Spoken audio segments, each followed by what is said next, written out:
Okay. Hello, everybody. Good evening and welcome to English Skills One. Today, I hope you are now studying your portions well. The academic writing is in progress. We are now close to Unit 3. Today, we are starting with Unit 3. I hope you are looking into all the previous lessons. Today, we have a very important person with us. Our resource person is Hina Majeed. Hina Majeed is the head of the department and assistant professor at the Department of English, College of Applied Sciences, Tamarasheri, IHRD in the So I'm very happy and glad to welcome Hina Majeed to the program. Thank you, Hina Majeed, for coming in. And over to you, Hina Majeed. Thank you, Prem sir.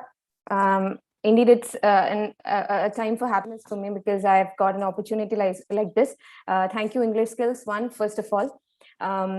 And I think I'm really happy that there are a lot of students who are very keen in studying their common courses as like this, because we have a good set of students who really want to study, who really want a platform where they can learn more about their topics. So I think indeed that's something of great happiness for a teacher like me. I just wanted to say that at first. And coming to our portion today, that is the topic that I'll be dealing with today is Unit 4 of your academic writing textbook. I think you are quite familiar with the topics that you have covered so far. First, you had the Unit 1 in which you dealt with the introduction part of academic writing, where you dealt with what is an academic writing. You saw the features of academic writing. You saw what are the differences between academic essays and non-academic essays and all these things. And in the second part, you had to deal with genres and different types of academic writings. And in the third part, that is Unit 3, you dealt with the process of writing. How do you write an essay?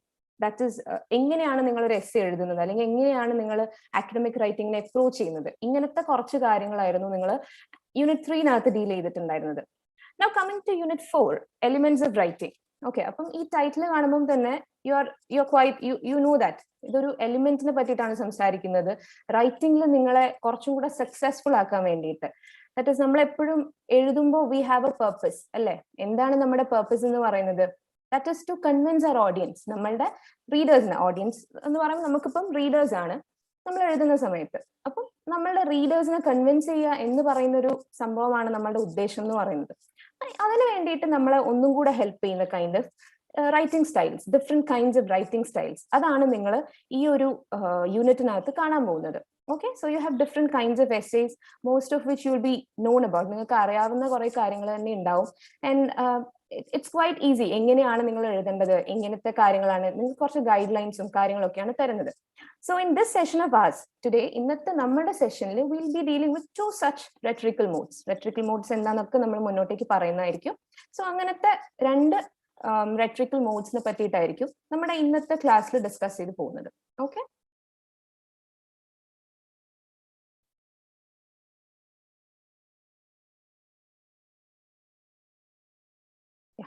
So ഞാൻ നിങ്ങളോട് നേരത്തെ പറഞ്ഞു, that is നമ്മളിപ്പം എന്താണ് the intention of are writing is, നമ്മളുടെ academic writing എന്ന് പറയുമ്പം എന്താണ് അതിന്റെ ഇന്റൻഷൻ എന്ന് പറയുന്നത്?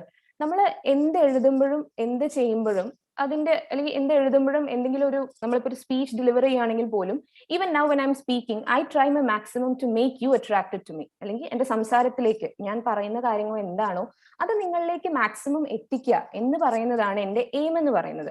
സോ അതിന് നിങ്ങൾ യൂസ് ചെയ്യുന്ന കുറെ ടെക്നിക്സ് ഉണ്ടാവും. അത്തരം സ്ട്രാറ്റജീസ് അല്ലെങ്കിൽ അത്തരം ടെക്നിക്സിന് നമ്മൾ ടേം ചെയ്യുന്ന അത്തരം ടെക്നിക്സിന് വരുന്ന ഒരു ടേം ആണ് റെറ്ററിക് എന്ന് പറയുന്നത്. ഓക്കെ, സോ നിങ്ങൾക്കറിയാം, ഇപ്പം ഡിഫറെന്റ് സ്റ്റൈൽസ് എന്ന് ഞാൻ പറയുമ്പം യു മൈറ്റ് നോ, നിങ്ങളിപ്പം ഒരു ന്യൂസ് പേപ്പർ ആർട്ടിക്കിൾ വായിച്ചിട്ടുണ്ടാവാം. ഒരു ന്യൂസ് പേപ്പർ എക്സാമ്പിൾ, ഒരു ന്യൂസ് വെക്കാം. ഓക്കെ, നമ്മളിപ്പോൾ ഒരു ന്യൂസ് വായിക്കുന്ന സമയത്ത് നമുക്കറിയാം അതിനകത്ത് ഒരു സ്റ്റൈലാണ് യൂസ് ചെയ്തിട്ടുള്ളത്. മോസ്റ്റ്ലി ഇൻവേർട്ടഡ് പിരമിഡ് എന്ന് പറഞ്ഞിട്ടുള്ള സ്റ്റൈലാണ് നമ്മൾ യൂസ് ചെയ്യുന്നത്. That is the most important information comes at the first. ബിഗിനിങ്ങിൽ നമുക്ക് ഏറ്റവും ഇമ്പോർട്ടൻ്റ് ആയിട്ടുള്ള ഇൻഫർമേഷൻ വരും, പിന്നെ താഴേക്ക് വരുമ്പോഴത്തേക്ക് ലീസ്റ്റ് ഇമ്പോർട്ടൻ്റ് ആയിട്ടുള്ള information. That's how you see a news paper article. ഒരു ന്യൂസ് പേപ്പർ അല്ലെങ്കിൽ ഒരു ന്യൂസ് ഇൻഫർമേഷൻ തരുന്നത് ആ ഒരു രീതിയിലാണ്. പക്ഷെ നമ്മളൊരു ബയോഗ്രഫി വായിക്കുമ്പോഴോ ഒരു റൈറ്ററിന്റെ ബയോഗ്രഫി വായിക്കുമ്പോൾ, ഉദാഹരണം പറഞ്ഞു കഴിഞ്ഞാൽ if you are reading the biography of Mahatma Gandhi അല്ലെങ്കിൽ ഒരു ഓട്ടോബയോഗ്രഫിയോ എന്തെങ്കിലുമൊക്കെ വായിക്കുന്ന സമയത്ത് ആദ്യം തന്നെ അദ്ദേഹം ഫാദർ ഓഫ് ദി നേഷൻ ആയ ഒരു കഥയല്ല നമ്മൾ കാണുന്നത്, അല്ലെങ്കിൽ ഫസ്റ്റ് സെന്റൻസ് ഒന്നും അതായിരിക്കില്ല. മറിച്ച് we see the least important things, അദ്ദേഹത്തിന്റെ ലൈഫ് ബാക്ക്ഗ്രൗണ്ട്, ഇതൊക്കെയാണ് കാണാൻ പറ്റുന്നത്. So this thing varies. ഈ ഒരു മെത്തേഡ് എന്ന് പറയുന്നത്, എഴുത്തിന്റെ ഡിഫറെന്റ് രീതികൾ എന്ന് പറയുന്നത് ഓരോ റൈറ്റിംഗ് അനുസരിച്ചിട്ട്, നിങ്ങൾ എഴുതുന്ന എഴുത്തനുസരിച്ചിട്ട് മാറും. So what are you writing, നിങ്ങളുടെ റൈറ്റപ്പ് എന്താണോ അതനുസരിച്ചിട്ട് ആ ഒരു റൈറ്റിംഗ് സ്റ്റൈൽ എന്ന് പറയുന്നത് മാറിക്കൊണ്ടിരിക്കും. സോ അത്തരത്തിൽ നിങ്ങൾ യൂസ് ചെയ്യുന്ന സ്ട്രാറ്റജീസിനെ പറയുന്ന പേരാണ് റെറ്ററിക് എന്നുള്ളത്. Okay, so our first topic is rhetoric, and rhetoric refers to all the strategies that you use to reach out to your audience. നിങ്ങൾ നിങ്ങളുടെ ഓഡിയൻസിന്റെ അറ്റൻഷൻ ഗ്രാബ് ചെയ്യാൻ വേണ്ടിയിട്ട്, or if you want to convince what you are speaking, നിങ്ങൾ എന്താണ് പറയുന്നത് നിങ്ങൾക്ക് convince ചെയ്യിക്കണം. Okay, നിങ്ങൾ എന്താ പറയുന്നത് വെച്ചാൽ അത് ശരിയാണെന്ന് നിങ്ങൾക്ക് അവരെ കൊണ്ട് സമ്മതിപ്പിക്കണം. So for that you use certain methods. നിങ്ങൾ കുറച്ച് മെത്തേഡ്സും കാര്യങ്ങളൊക്കെ യൂസ് ചെയ്യും. അതിനെ നമ്മൾ പറയുന്ന പേരാണ് റെറ്ററിക് എന്നുള്ളത്. So you need to ensure that you are convincing enough to make the reader accept your views. നിങ്ങളുടെ വ്യൂസ് അവരെ കൊണ്ടും accept ചെയ്യിക്കണം. And this includes several methods. നമ്മളിപ്പം എനിക്ക് തോന്നുന്നു in your chapter 2nd you had seen this thing, rhetorical methods എന്ന് പറഞ്ഞിട്ടുള്ള ഒരു heading നിങ്ങളുടെ ടെക്സ്റ്റ് ബുക്കിനകത്തുണ്ട്. And in that you saw all these names. ഈ ഡിസ്കഷൻ, പെർസ്വേഷൻ എന്ന് പറഞ്ഞിട്ടുള്ള പേരുകളൊക്കെ നിങ്ങൾ കണ്ടിട്ടുണ്ടാവണം. Okay, this includes discussion, persuasion, comparison and contrast, defining and classifying in academic writing. Academic writing ൽ വരുമ്പോഴത്തേക്ക് ഇതൊക്കെയാണ് കുറച്ച് മോസ്റ്റ് കോമൺ ആയിട്ട് നമ്മൾ കാണുന്ന റെറ്ററിക്കൽ മെത്തേഡ്സ് എന്നുള്ളത്. Discussion, persuasion, comparison and contrast, defining and classifying. പേരുകളൊന്നും കേട്ടിട്ട് നിങ്ങൾ പേടിക്കാൻ ആവശ്യമില്ല. ഐ ഡോണ്ട് തിങ്ക് നിങ്ങൾ അത്ര അൺഅവെയർ ആയിട്ടുള്ള പേരുകളും ആയിരിക്കില്ല. ഡെഫിനേഷൻ, ക്ലാസിഫിക്കേഷൻ, ഇതൊക്കെ നിങ്ങൾക്ക് അറിയാവുന്ന ടേംസ് തന്നെയാണ്. So these are the topics that will be dealing with in detail. Okay, forthcoming സ്ലൈഡ്സിൽ നമ്മൾ ഇതിനെ പറ്റിയിട്ടൊക്കെ ആയിരിക്കും കാണുന്നത്. സോ അക്കാഡമിക് റൈറ്റിംഗിൽ പ്രധാനമായിട്ട് വരുന്നത് ഇത്രയും റെറ്ററിക്കൽ മെത്തേഡ്സ് ആണ്. Narration and description are popular in creative writing. So എന്താണ് നമ്മൾ ഇന്ന് ഡീൽ ചെയ്യാൻ പോകുന്ന രണ്ട് ടോപ്പിക്സ് ആണ് നരേഷൻ ആൻഡ് ഡിസ്ക്രിപ്ഷൻ. സോ ഇത് രണ്ടും, നരേഷൻ ആൻഡ് ഡിസ്ക്രിപ്ഷൻ എന്ന് പറയുന്നത്, these are two rhetorical methods. And you see they are popular in creative writing. അതുകൊണ്ട് ഐ ഡോണ്ട് തിങ്ക് നമ്മൾ വളരെ കോമൺ ആയിട്ട് കാണുന്നതാണ്, നമ്മൾ റിസർച്ച് പേപ്പേഴ്സിൽ മാത്രം കാണുന്നതല്ല, മറിച്ച് കുറെ കൂടെ എനിക്ക് തോന്നുന്നു ക്രിയേറ്റീവ് റൈറ്റിംഗിൽ നമ്മൾ കാണുന്നത്. അതായത് നമ്മളിപ്പോൾ ഒരു മാഗസീനിൽ ഒരു ഫീച്ചർ എടുത്തിട്ട് വായിക്കുമ്പോഴോ, അതും അല്ലെങ്കിൽ if you write something about yourself, നിങ്ങളുടെ ലൈഫിലുള്ള എന്തെങ്കിലും കാര്യത്തെ പറ്റിയിട്ടൊക്കെ പറയുമ്പം നിങ്ങൾ യൂസ് ചെയ്യുന്ന റെറ്ററിക്കൽ മെത്തേഡ്സ് ആണ് ഇവ രണ്ടും, നരേഷൻ ആൻഡ് ഡിസ്ക്രിപ്ഷൻ. സോ ഇത്തരത്തിലുള്ള കുറച്ച് റെറ്ററിക്കൽ മെത്തേഡ്സ് ആയിരിക്കും നിങ്ങളുടെ ഈ യൂണിറ്റിനകത്ത് കാണാൻ പോകുന്നത്.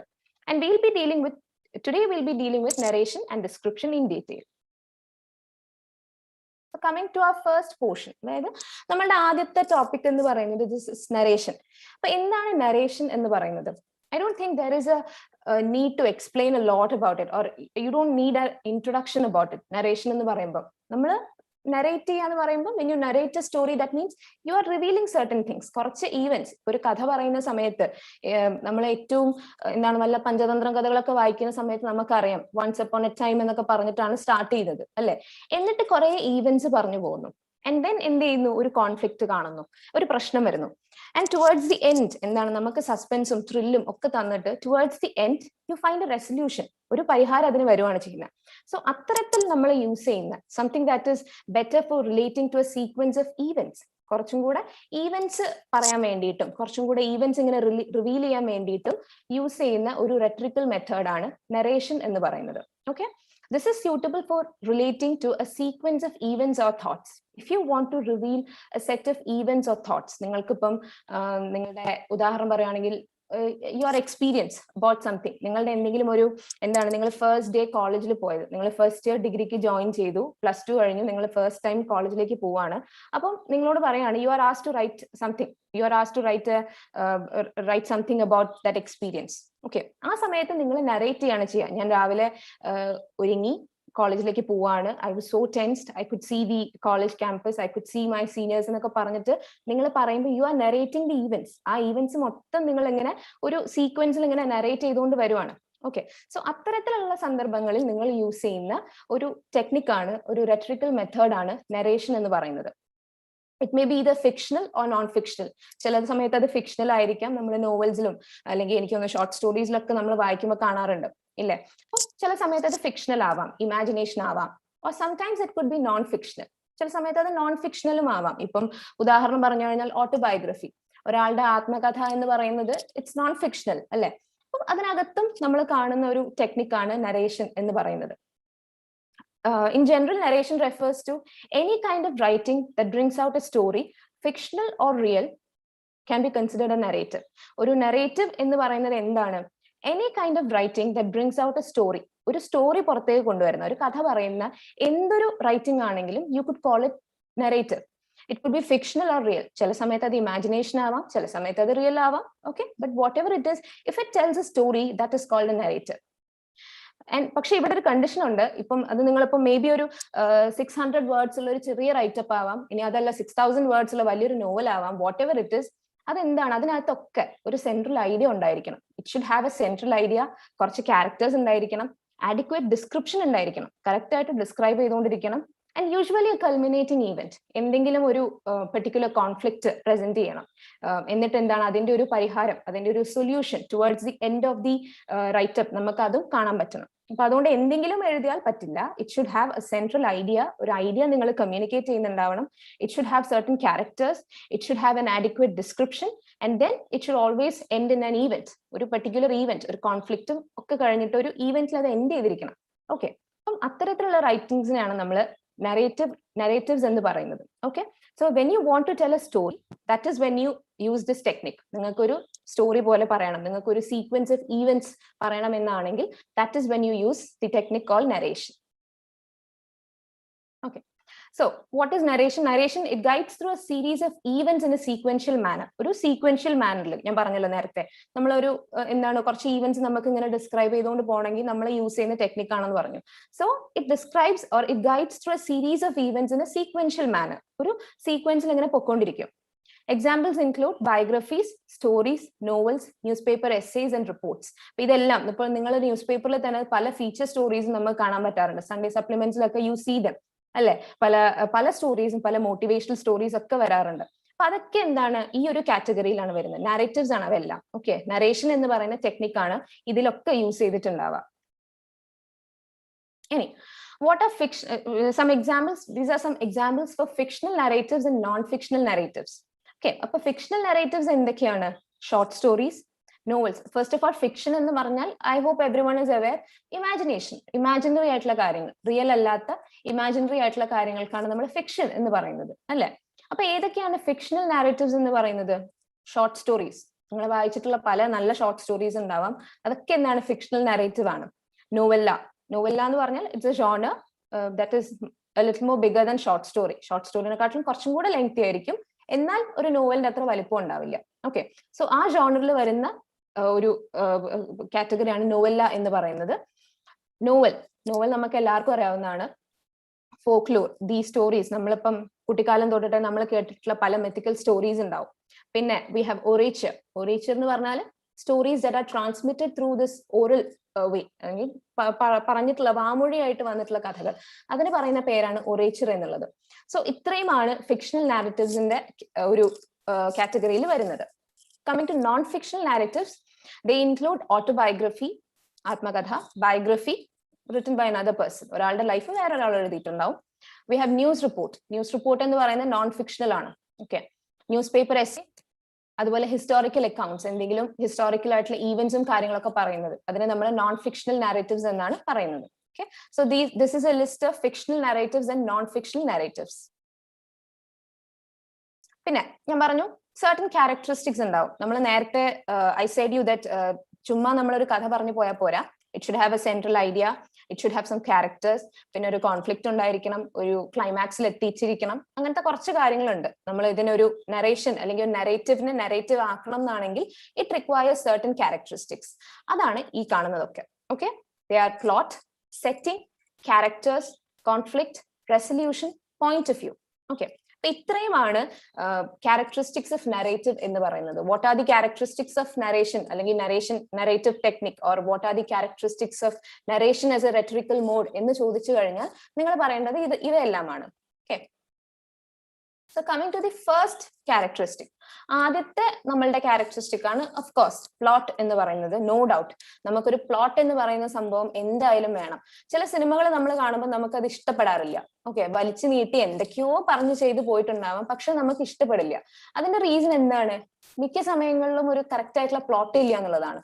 Okay, so there should be a set of events. നമ്മളെ അട്രാക്ട് ചെയ്യിക്കുന്ന, നമ്മളുടെ അറ്റൻഷൻ ഗ്രാബ് ചെയ്യുന്ന രീതിയിൽ it should have some events.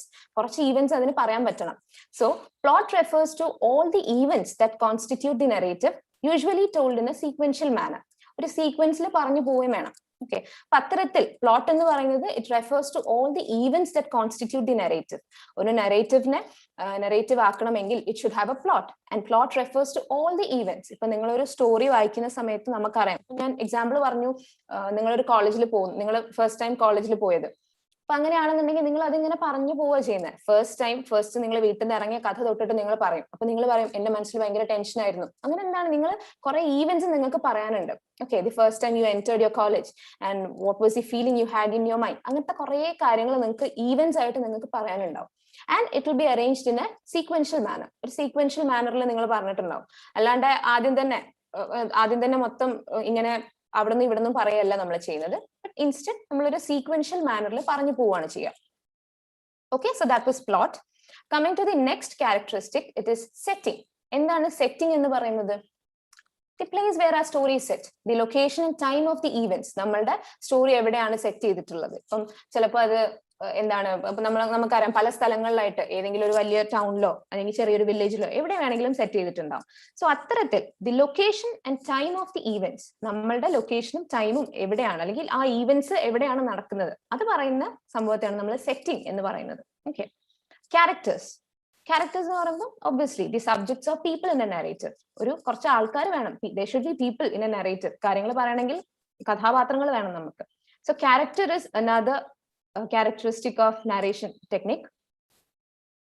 And then you have conflict. ഇത് വളരെ ഇമ്പോർട്ടന്റ് ആയിട്ടുള്ള ഒരു കാര്യമാണ്. ബിക്കോസ് നമുക്കൊരു പ്രശ്നം വേണം. there should be a problem caused by the opposing forces. എന്തെങ്കിലും ഒരു എന്താ പറയാ സ്മൂത്ത് ആയിട്ട് ഇങ്ങനെ ഒരു ടേണിംഗ് പോയിന്റ് ഒന്നും ഇല്ലാണ്ട് നമുക്കൊരു സ്റ്റോറിനെ അങ്ങനെ കൊണ്ടുപോകാൻ പറ്റില്ല. there should be some event around which the entire story should be molded. ആ സ്റ്റോറിനെ പിന്നെ അതിനൊന്ന് തിരിച്ചുവിടാൻ വേണ്ടിയിട്ട് നമുക്ക് എന്തെങ്കിലും ഒരു കോൺഫ്ലിക്റ്റ് വരണം, എന്തെങ്കിലും ഒരു പ്രശ്നം വരണം. Okay, so conflict refers to a problem caused by the opposing forces. ഇപ്പൊ നമ്മളിപ്പം റാബിറ്റിന്റെയും എയറിന്റെയും സ്റ്റോറി എടുക്കുകയാണെന്നുണ്ടെങ്കിൽ യു കുഡ് സി റാബിറ്റും എയറും തമ്മിലുള്ള പ്രശ്നം ടേർട്ടിലും എയറും തമ്മിലുള്ള സ്റ്റോറി എടുക്കുകയാണെന്നുണ്ടെങ്കിൽ അവിടെ എന്താണ്, ആമയും മുയലും അവര് തമ്മിലുള്ള പ്രശ്നം എന്തായിരുന്നു? ഈ ഒരു എന്താണ്, ഞാനാണോ നീയാണോ ഫാസ്റ്റ് എന്ന് പറഞ്ഞിട്ടുള്ള ഒരു പ്രശ്നം അവിടെ വന്നു. അതിനുശേഷമാണ് റേസ് വന്നതും പിന്നീട് മുയൽ തോൽക്കുന്നതും. അങ്ങനെ ഈവൻസ് വരുന്നത് അതിനുശേഷമാണ്. So there should be a problem, ഒരു കോൺഫ്ലിക്റ്റ് എന്ന് പറയുന്നത് വരണം. Okay, so that's what you call a conflict. അതിനുശേഷം വരുന്നതാണ് റെസൊല്യൂഷൻ എന്ന് പറയുന്നത്. And that refers to the climax of a story that show resolving of the conflict. നമ്മൾ എന്താണ്, ഒരു പരിഹാരം വേണം. there should be a climax. അപ്പൊ ക്ലൈമാക്സിൽ എന്താണ്, you see that there is a solution. ആ പറഞ്ഞ കോൺഫ്ലിക്റ്റിന് എന്തെങ്കിലും ഒരു സൊല്യൂഷൻ കൊണ്ടുവരാൻ പറ്റണം. Okay, so there is this climax of a story that shows the resolving of the conflict. അതിനെ നമ്മൾ വിളിക്കുന്ന പേരാണ് റെസൊല്യൂഷൻ എന്നുള്ളത്. The next important characteristic and another most important characteristic is the point of view. നിങ്ങൾ choose ചെയ്യുന്ന point of view എന്ന് പറയും. എന്താണ് പോയിന്റ് ഓഫ് വ്യൂ? നിങ്ങൾ ഒരു കഥ പറയാൻ വേണ്ടിയിട്ട് what is the perspective that you adopt. നിങ്ങളിപ്പം ചില സമയത്ത് നമുക്കറിയാം ഫസ്റ്റ് പേഴ്സൺ നറേറ്റീവ് നിങ്ങൾ കാണാറുണ്ട്. That is you are the character in that writing. അപ്പൊ നിങ്ങളിപ്പം കോളേജിൽ പോകുന്ന ഒരു എക്സ്പീരിയൻസ് ആണ് പറയുന്നതെന്നുണ്ടെങ്കിൽ you are a character in that writing. So you are adopting this first person narrative അല്ലെ. അത് ഒരു പോയിന്റ് ഓഫ് വ്യൂ ആണ്. സെക്കൻഡ് പേഴ്സൺ നറേറ്റീവ് എന്ന് പറയുന്ന വേറൊരു പോയിന്റ് ഓഫ് വ്യൂ ഉണ്ട്. അതിനകത്ത് നമുക്ക് ദാറ്റ്സ് റെയർലി യൂസ്ഡ്. പക്ഷെ അതിനകത്ത് റീഡേഴ്സ് ആണ് കഥാപാത്രങ്ങളായിട്ട് വരുന്നത്. നമ്മൾ വായനക്കാരായിരിക്കും അതിനകത്ത് ക്യാരക്ടറായിട്ട് വരുന്നത്. ഇറ്റാലോ കാൽവിനോ പോലെയുള്ള റൈറ്റേഴ്സ് ഒക്കെ യൂസ് ചെയ്തിട്ടുണ്ട് ഈ ഒരു സെക്കൻഡ് പേഴ്സൺ നറേറ്റീവ് എന്ന് പറയുന്നത് അദ്ദേഹത്തിന്റെ നോവൽസിലൊക്കെ. സോ എന്താണ് പോയിന്റ് ഓഫ് വ്യൂവിനകത്ത് തേർഡ് പേഴ്സൺ നാരേറ്റീവ് നമുക്ക് വളരെ ഫെമിലിയർ ആയിട്ടുള്ള ഒന്നാണ്. You have an omniscient narrator. നിങ്ങൾക്കൊരു പുറത്ത് നിൽക്കുന്ന ഒരു നറേറ്റർ ഉണ്ടാവും. He explains about everything. എല്ലാ കാര്യങ്ങളെ പറ്റിയിട്ടും ഈ ആളാണ് പറയുന്നത്. ഈ ആൾക്ക് എല്ലാം കാണാൻ പറ്റുന്നുണ്ട്. ഈവൻ ക്യാരക്ടേഴ്സിന് കാണാൻ പറ്റാത്ത കാര്യങ്ങൾ വരെ ഈ ഒരു ഒംനീഷ്യൻ നറേറ്റർക്ക് കാണാൻ പറ്റും. ദാറ്റ് ഇസ് പുറത്തുനിന്ന് ഒരു നറേറ്റർ ഉണ്ടാവും. Okay, so that is point of view, and point of view refers to the perspective you adopt to tell the story. Story പറയാൻ വേണ്ടിയിട്ട് നിങ്ങൾ എന്തൊരു പെർസ്പെക്റ്റീവ് അല്ലെങ്കിൽ ഏത് പോയിന്റ് ഓഫ് വ്യൂ ആണോ യൂസ് ചെയ്യുന്നത് അതിന് നമ്മൾ പറയുന്ന പേരാണ് ലൈക്ക് ആ പെർസ്പെക്റ്റീവിന് നമ്മൾ പറയുന്ന പേരാണ് പോയിന്റ് ഓഫ് വ്യൂ എന്നുള്ളത്. ഓക്കെ, അത് ഫസ്റ്റ് പേഴ്സൺ നരേറ്റീവ് ആവാം, സെക്കൻഡ് പേഴ്സൺ നരേറ്റീവ് ആവാം, ഓർ തേർഡ് പേഴ്സൺ നരേറ്റീവ്, എന്തും ആവാം. Okay, so these were the characteristics of narration. അതിനകത്ത് നമ്മൾ കണ്ടു, we saw that there is plot, setting, characters, conflict, resolution and point of view. ഇനി പറയാൻ പോകുന്നത് ഞാൻ പറഞ്ഞ നേരത്തെ നിങ്ങളുടെ അടുത്ത് മൂവിങ് ഓൺ, നമ്മൾ എന്താണ് ഇപ്പൊ ഇതുവരെ കണ്ടത് ആ റൈറ്റിംഗിനെ പറ്റിയിട്ട് കണ്ടു. And then you have certain guidelines. നിങ്ങൾ ഒരു നരേഷൻ യൂസ് ചെയ്തിട്ട് when you use narration as a rhetorical mode, നിങ്ങൾ എങ്ങനെയാണ് എഴുതേണ്ടത് അങ്ങനെ നിങ്ങൾക്ക് കുറച്ച് ഗൈഡ് ലൈൻസ് തന്നിട്ടുണ്ട് in your textbook. സോ അതാണ് നിങ്ങൾക്ക് ഈ ഒരു സ്ലൈഡിൽ ഇപ്പോൾ കാണാൻ പറ്റുന്നത്. you can see that it could be personal or objective. ആദ്യത്തേതാണ്, നിങ്ങൾക്ക് അത് പേഴ്സണൽ ആവാം, ചിലപ്പോൾ അത് പേഴ്സണൽ ആവാം, ചിലപ്പോൾ അത് ഒബ്ജക്റ്റീവ് ആവാം. പേഴ്സണൽ എന്ന് പറയുമ്പോൾ ഐ ഹോപ്പ് യു നോ, നിങ്ങളുടെ എന്താണ് നിങ്ങളുടെ ഒരു പേഴ്സണൽ എലിമെന്റ് എടുത്തിട്ട്, നിങ്ങളുടെ ഒരു പേഴ്സണൽ വ്യൂ പോയിന്റ് എടുത്തിട്ട് നിങ്ങൾക്ക് വേണമെങ്കിൽ അത് പറയാം. അപ്പം അതിനകത്ത് എന്താണ്, you see the writer's personal experience. Writer അദ്ദേഹത്തിന്റെ എന്തെങ്കിലും ഒരു പേഴ്സണൽ എക്സ്പീരിയൻസിനെ പറ്റിയിട്ടായിരിക്കും പറയുന്നത്.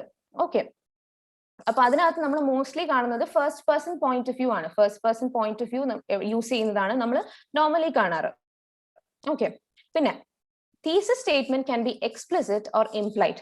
നമുക്കറിയാം തീസിസ് സ്റ്റേറ്റ്മെന്റ് എന്ന് പറയുന്നത് ഏതൊരു റൈറ്റിംഗിലും വളരെ ഇമ്പോർട്ടന്റ് ആയിട്ടുള്ള ഒന്നാണ്. കാരണം തീസിസ് സ്റ്റേറ്റ്മെന്റ് എന്ന് പറയുന്നത് it's the sentence that summarises the main idea of your writing. നിങ്ങളുടെ റൈറ്റിംഗ് എന്താണോ അത് കംപ്ലീറ്റ് ആയിട്ട് സമ്മറൈസ് ചെയ്യുന്ന ഒന്നാണ് തീസിസ് സ്റ്റേറ്റ്മെന്റ് എന്ന് പറയുന്നത്. സോ ഇവിടെ it could B explicit or implied. അത് നിങ്ങൾക്ക് എന്താണ് ഡയറക്ട്ലി, ഒന്നെങ്കിൽ ഡയറക്റ്റ് ആയിട്ട് നിങ്ങൾക്ക് പറഞ്ഞു തന്നിട്ടുണ്ടാവും, അതല്ലെങ്കിൽ യു ഗെറ്റ് ടു നോ, നിങ്ങൾക്ക് അത് മനസ്സിലാവും, അത് ഇംപ്ലൈഡ് ആയിരിക്കും, നിങ്ങൾക്ക് അതിൽ നിന്ന് മനസ്സിലാക്കാൻ പറ്റുന്നുണ്ടാവും എന്താണ് പ്രധാനപ്പെട്ട ഐഡിയ എന്നുള്ളത്. ഓക്കെ, തീസിസ് സ്റ്റേറ്റ്മെന്റിന്റെ കാര്യമാണ് പറഞ്ഞത്. It could B either explicit or implied, അല്ലെങ്കിൽ എന്താണ് and it may be presented in the introduction part or the concluding part, എവിടെയെങ്കിലും ഒക്കെ ആയിട്ട് അത് പ്രസന്റ് ആയിട്ടുണ്ടാവും. ഓക്കെ, നോർമലി നമ്മൾ കാണുന്നത് എങ്ങനെയാന്ന് വെച്ചാൽ in the opening paragraph you see the setting, you see the protagonist, you see the characters. എന്നിട്ട് എന്താണ് നമുക്കത് കാണുന്ന സമയത്ത് ഫസ്റ്റ് പാരഗ്രാഫ് എന്ന് പറയുന്നത് നരേഷനിൽ വളരെ ഇമ്പോർട്ടന്റ് ആണ്. കാരണം നമുക്കത് കാണുമ്പോൾ, നമുക്കത് വായിക്കുമ്പോൾ you should have the interest to keep reading. അത് തുടർന്ന് വായിക്കട്ടെ, ഞാൻ ഇനിയും വായിക്കട്ടെ എന്ന് പറഞ്ഞ ചില സ്റ്റോറീസ് ഒക്കെ അങ്ങനെയാണ്. നിങ്ങൾ ചിലപ്പോൾ വായിക്കുന്നവരാണെങ്കിൽ യു മൈറ്റ് നോ, നിങ്ങൾ ജസ്റ്റ് ഒന്ന് സ്റ്റാർട്ട് ചെയ്ത് കഴിയുമ്പോഴത്തേക്ക് നിങ്ങൾക്ക് സമയമൊന്നും ഉണ്ടാവില്ല, പക്ഷെ you can't stop, you want to finish reading it. അപ്പൊ അങ്ങനത്തതാണ്, അതാണ് നരേഷൻ ടെക്നിക്കിന്റെ ഏറ്റവും ഇമ്പോർട്ടന്റ് പോയിന്റ് എന്ന് പറയുന്നത്. അതുകൊണ്ട് in the first paragraph normally you introduce the setting, you speak about the characters. അതൊക്കെയാണ് ഫസ്റ്റ് ഒരു പാരഗ്രാഫിനകത്ത് വരുന്നത്. Okay, inverted pyramid is not necessary. Inverted pyramid നിങ്ങൾ ഇന്നലത്തെ ക്ലാസ്സിൽ കണ്ടു കാണും. ഇൻവേർട്ടഡ് പിരമിഡ് എന്ന് പറയുന്നത് that is something you use normally in newspaper writings and all that. അതിനകത്ത് you see the first most important information is given at first. ഏറ്റവും important ആയിട്ടുള്ള ഇൻഫർമേഷൻ ആണ് ആദ്യം വരുന്നത്. ലീസ്റ്റ് ഇമ്പോർട്ടന്റ് ആയിട്ടുള്ളത് അടുത്തതായിട്ട് വരും. പിന്നെ വരുന്നത് അതിലും കുറഞ്ഞതാണ്. So when you keep reading നിങ്ങൾക്ക് തോന്നും ഇമ്പോർട്ടന്റ് ഇൻഫർമേഷൻ ഒക്കെ കിട്ടിയിട്ടുണ്ട്, ഇനിയിപ്പോ വായിക്കണ്ട എന്ന് നിങ്ങൾക്ക് തോന്നും. സോ ആ ഒരു കൈൻഡ് ഓഫ് റൈറ്റിംഗിനെയാണ് നമ്മൾ ഇൻവേർട്ടഡ് പിരമിഡ് സ്റ്റൈൽ എന്ന് പറയുന്നത്. പക്ഷെ ഇവിടെ നമ്മളുടെ നരേഷൻ ടെക്നിക്കിനകത്ത് നമുക്ക് അതിന്റെ ആവശ്യമില്ല. കാരണം what is our intention? Our intention is to grab the attention of the readers തുടർന്നും വായിച്ചുകൊണ്ടിരിക്കണം. സോ നമുക്ക് ഇവിടെ ഇൻവേർട്ടഡ് പിരമിഡ് എന്ന് പറയുന്ന റൈറ്റിംഗ് സ്റ്റൈൽ ആവശ്യമില്ല. Okay, it need not be necessarily followed. പക്ഷെ ചില സമയത്ത് നമ്മൾ കാണാറുണ്ട്, ചില പ്രത്യേക തരം റൈറ്റിംഗ്സിലൊക്കെ വരാറുണ്ട് കേട്ടോ. Okay, body paragraphs should be arranged keeping in mind the sense of time. Transition phrases can be used. അപ്പോൾ ഓരോ ബോഡി പാരഗ്രാഫ്സും അറേഞ്ച് ചെയ്യുന്ന സമയത്ത്, ദാറ്റ് ഈസ് നിങ്ങൾക്ക് അറിയാം ഒരു ഇൻട്രൊഡക്ഷൻ വരും, പിന്നെ you see the body paragraph, പിന്നെ അങ്ങനെ എന്താണ് ഇറ്റ് കീപ്സ് ഗോയിങ്. അപ്പം അവിടെ എന്താണ് ഓരോ ബോഡി പാരഗ്രാഫും അറേഞ്ച് ചെയ്യുന്ന സമയത്ത് you need to have that sense of time. നിങ്ങൾ എന്താണ് കണക്ട് ചെയ്യാൻ സാധിക്കണം. ട്രാൻസിഷൻ ഫ്രേസസ് എന്ന് പറയുമ്പോൾ ലിങ്ക് ചെയ്യാൻ നിങ്ങൾ ഉപയോഗിക്കുന്ന കുറച്ച് വാക്കുകൾ ഉണ്ടാവും. അഗൈൻ, therefore, hence, ഇതൊക്കെ ചുമ്മാ കുറച്ച് ട്രാൻസിഷൻ ഫ്രേസസ് ആണ്.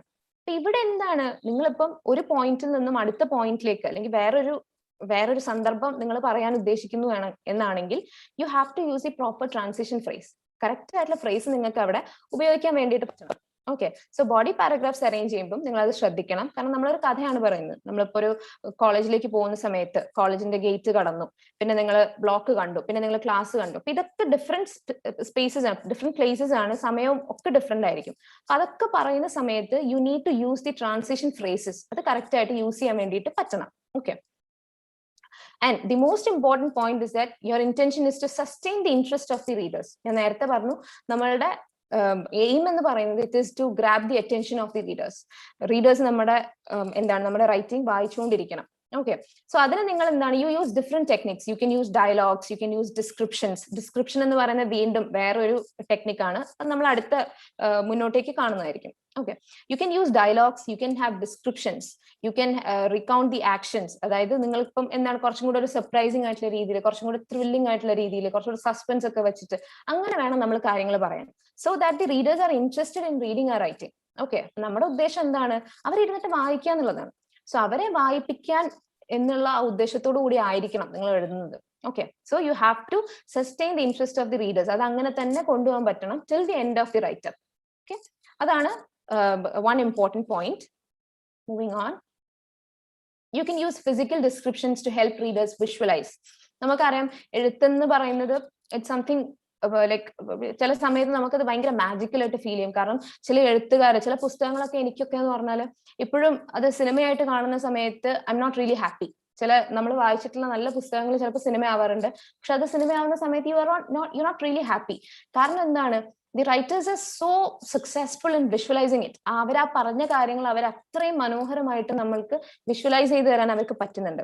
So in such cases U can use physical descriptions. നിങ്ങൾക്ക് ഇപ്പൊ എന്തെങ്കിലും ഒരു കാര്യം പറയണം എന്നാണെങ്കിൽ, നിങ്ങൾ കണ്ട എന്തെങ്കിലും ഒരു മനോഹരമായ കാഴ്ച പറയാൻ വേണ്ടിയിട്ട് U can use this technique. Description എന്ന് പറയുന്ന ടെക്നിക്ക് നിങ്ങൾക്ക് യൂസ് ചെയ്യാൻ വേണ്ടി പറ്റും. That will help the readers visualize the point that you're saying. നിങ്ങൾ പറയുന്ന പോയിന്റ് അല്ലെങ്കിൽ നിങ്ങൾ പറയുന്ന ഐഡിയ അത് കറക്റ്റ് ആയിട്ട് റീഡേഴ്സിന് വിഷ്വലൈസ് ചെയ്യാൻ വേണ്ടിയിട്ട് പറ്റും. Okay, you Ken include suspense, climax and resolution. നേരത്തെ പറഞ്ഞു സസ്പെൻസ് എലിമെന്റ് വേണം, ക്ലൈമാക്സും റെസല്യൂഷനും. ദാറ്റ് ഈസ് ഒരു പ്രോബ്ലം വരുന്നു, ആ പ്രോബ്ലം കഴിഞ്ഞ് അതിനൊരു റെസല്യൂഷൻ, ഒരു സൊല്യൂഷൻ അതിന് വേണ്ടിയിട്ട് വരുന്നുണ്ട്. അപ്പം അതൊക്കെ പ്രോപ്പർ ആയിട്ട് പ്രസന്റ് ചെയ്യാൻ വേണ്ടി പറ്റണം. എങ്കിൽ മാത്രമേ നമ്മളുടെ റീഡേഴ്സിന് നമ്മളുടെ റൈറ്റിംഗിൽ ഇൻട്രസ്റ്റ് ഉണ്ടാവുള്ളൂ. And the message should be presented in the concluding paragraph.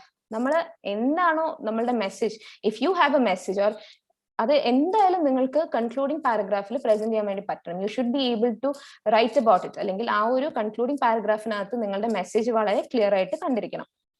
Conflicts and problems are used to create suspense in the reader and lead to climax and resolution.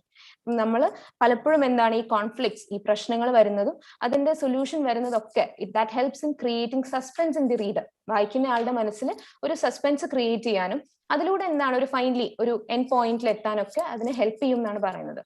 So ഇത്രയും കാര്യങ്ങളാണ് നിങ്ങൾ നരേഷൻ ചെയ്യുമ്പോൾ അല്ലെങ്കിൽ നിങ്ങൾ ഒരു നരേറ്റ് ചെയ്യുമ്പോൾ, when you use the technique of narration, നിങ്ങൾ ശ്രദ്ധിക്കേണ്ടത് ഇത്രയും കാര്യങ്ങളാണ്. Okay, I hope that part was clear. certain narrative essay topics. ഇത് നിങ്ങളിപ്പം ചിന്തിക്കുന്നുണ്ടാവും, നരേഷൻ എന്ന് പറയുമ്പോൾ എന്തൊക്കെയാണ് ഞങ്ങൾ എഴുതണ്ടേ, ഏതായിരിക്കും? ഇത്തരത്തിലുള്ള കുറച്ച് ടോപ്പിക്സ് ആണ്. You have more in your text book. ഞാൻ കുറച്ച് മാത്രമേ സ്ലൈഡിൽ ഇൻക്ലൂഡ് ചെയ്തിട്ടുള്ളൂ. It could be anything. Your childhood memories in their significance. Mostly നിങ്ങളോടൊപ്പം ഒരു റൈറ്റപ്പ് ഒക്കെ സ്കൂളിലൊക്കെ വെച്ചിട്ട് എഴുതുവാണെങ്കിൽ നിങ്ങളുടെ ഏതെങ്കിലും ഒരു ചൈൽഡ്ഹുഡ് എക്സ്പീരിയൻസ് ഒക്കെ എഴുതാൻ വേണ്ടിയിട്ട് പറയും. അതൊരു നരേറ്റീവ് എസ്സേ ടോപ്പിക് ആണ്. കാരണം നിങ്ങളൊരു പേഴ്സണൽ കാര്യമാണ് നിങ്ങൾ പറയാൻ പോകുന്നത്. You could narrate it. അതിനെന്താണ് ഒരു സീക്വൻഷ്യൽ ഈവൻസ് ഒക്കെ ആയിട്ട് നിങ്ങൾക്ക് നരേറ്റ് ചെയ്യാൻ വേണ്ടിയിട്ട് പറ്റും. You could speak about your school years. You could write about your school years. You could speak about your memories of personal relationship. എന്തെങ്കിലും നിങ്ങളുടെ പേഴ്സണൽ ലൈഫിലുള്ള നിങ്ങളുടെ ഏതെങ്കിലും റിലേഷൻഷിപ്സ് നിങ്ങൾക്ക് അത്രയും ഇമ്പോർട്ടന്റ് ആണെങ്കിൽ you could talk about it. You can talk about your travel related experiences. നിങ്ങൾ പോയ സമയത്ത് നിങ്ങൾ അനുഭവിച്ചിട്ടുള്ള കണ്ടിട്ടുള്ള എനിത്തിങ് മാജിക്കൽ അങ്ങനത്തെ എന്തെങ്കിലും എക്സ്പീരിയൻസിനെ പറ്റിയിട്ട് നിങ്ങൾക്ക് പറയാനുണ്ടെങ്കിൽ അതും that is also a narrative essay topic. You could speak about the personal experiences and the lessons learned.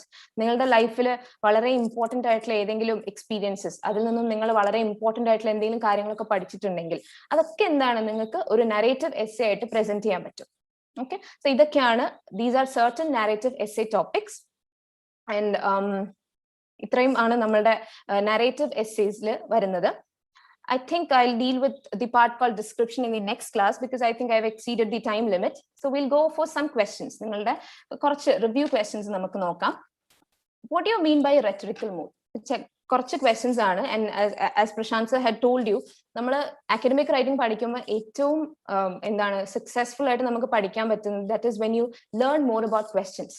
Okay, നിങ്ങൾ കൂടുതൽ ക്വസ്റ്റ്യൻസ് നോട്ട് ചെയ്യുമ്പോഴാണ്, നിങ്ങൾ തന്നെ വായിച്ചിട്ട് ട്രൈ മേക്കിംഗ് മോർ ക്വസ്റ്റ്യൻസ്. അപ്പോഴാണ് നിങ്ങൾക്ക് അത് വളരെ എഫക്റ്റീവ് ആയിട്ട് പഠിക്കാൻ പറ്റുന്നത്. കാരണം when you here the topics you might be very clear. Okay, teacher പറഞ്ഞുതരും, യു ബി ഓക്കെ ഫൈൻ, ഇതൊക്കെ മനസ്സിലായി എന്ന് വിചാരിക്കും.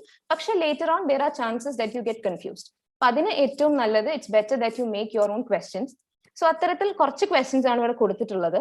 What do you mean by a rhetorical mode? നമ്മുടെ ക്ലാസ് സ്റ്റാർട്ട് ചെയ്തപ്പോൾ I had talked about this rhetorics. എന്താണ് rhetoric എന്ന് പറയുന്നത്, എന്താണ് rhetorical mode എന്ന് പറയുന്നത്. That is, if you there are certain strategies you use to convince your readers. നിങ്ങളുടെ റീഡേഴ്സിനെ convince ചെയ്യാനും അവരുടെ അറ്റൻഷൻ ഗ്രാബ് ചെയ്യാനും വേണ്ടിയിട്ട് നിങ്ങൾ യൂസ് ചെയ്യുന്ന കുറച്ച് ടെക്നിക്സ് ആണ്. What are the characteristics of narration as a rhetorical mode? We saw a slide in which I talked about this plot, characters, setting, and all these things. അതാണ് characteristics എന്ന് പറയുന്നത്. And I'm sorry, the rest is coming from the description part, but I hope that you will make more questions. കാരണം നിങ്ങൾക്ക് എനിക്ക് തോന്നുന്നു നിങ്ങളുടെ text book വായിച്ചു കഴിഞ്ഞാൽ you will be able to figure out more questions. Okay, so that's all with today's class, and tomorrow we'll be dealing with the rest of the part. Thank you. Hello, Prashant sir. Yeah, thank you, Hina, for the wonderful class. നിങ്ങൾക്ക് doubts എന്തെങ്കിലും നിങ്ങൾക്ക് type ചെയ്യാം. I have already put that in the chat, so you can go ahead with any doubts. ഇന്ന് same way നിങ്ങൾ comment ചെയ്യാൻ പറഞ്ഞിട്ടുണ്ട്. After each video you must comment. നിങ്ങളുടെ comments ഇപ്പൊ കുറഞ്ഞുകൊണ്ടിരിക്കുകയാണ്, എന്തുകൊണ്ടാണെന്ന് എനിക്ക് മനസ്സിലാവുന്നില്ല. But we do have one winner which I have to say today. അത് ലോട്ട് എടുത്തപ്പോഴാണ്. And the winner is Lakshmi TP. Lakshmi TP. So Lakshmi, what you must do is you must contact Subin Varghese. I will type out the name. Lakshmi TP is the winner for today. What you need to do is you need to contact Subin Varghese. The email will be given to you just now by Krishna, and Aishwarya, keep commenting in our boxes also. So thank you very much. Nala again, hopefully we'll be having Hina with us. Thank you, Hina, once again for your wonderful class. To everyone, bye.